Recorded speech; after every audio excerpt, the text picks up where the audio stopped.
Ce vendredi, l'Assemblée législative de transition a adopté une loi stratégique qui ouvre la porte à de nouveaux financements internationaux.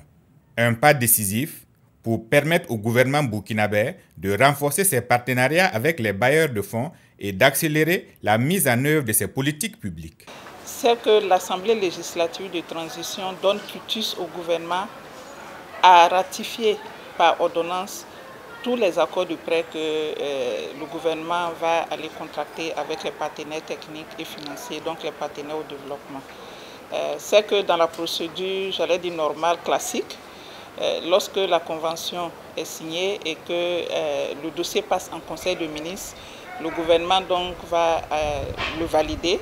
Et après cette validation, il fallait que le dossier vienne à l'Assemblée législative de transition pour qu'il puisse donc ratifier cet accord-là.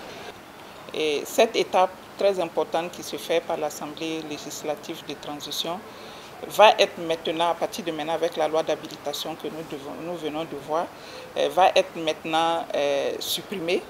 Voilà, et donc directement, lorsque le Conseil des ministres va valider, donc, le président du FASO a reçu maintenant habilitation de la part de l'Assemblée législative de pouvoir autoriser directement par ordonnance l'accord du prêt. Mais ce n'est pas tout.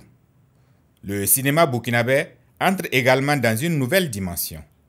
Une loi ambitieuse, adoptée ce même jour, vise à offrir aux professionnels de l'industrie des conditions de travail optimales, tout en encourageant la création et la valorisation de contenus locaux.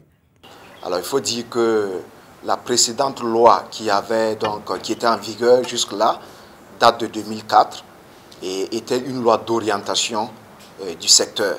Cette loi donnait les grandes lignes en termes d'orientation, et 20 années après, donc 20 ans après, nous nous sommes aperçus qu'il y avait beaucoup d'insuffisances qu'il fallait tout de suite corriger au regard donc de la vision actuelle des autorités et de l'option qui est résolument faite d'aller vers une souveraineté totale et de pouvoir nous appuyer sur nos valeurs traditionnelles, sur notre identité culturelle.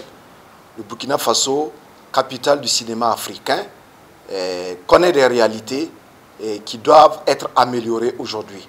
Nous avons un secteur qui n'est pas suffisamment structuré. Nous avons des acteurs qui ne sont pas suffisamment professionnalisés. Donc cette loi va permettre d'organiser le secteur, d'accompagner les acteurs à travers notamment la mise en place d'un fonds structurant qui va financer les différents projets. Un double vote porteur d'espoir pour un Burkina Faso en pleine transformation.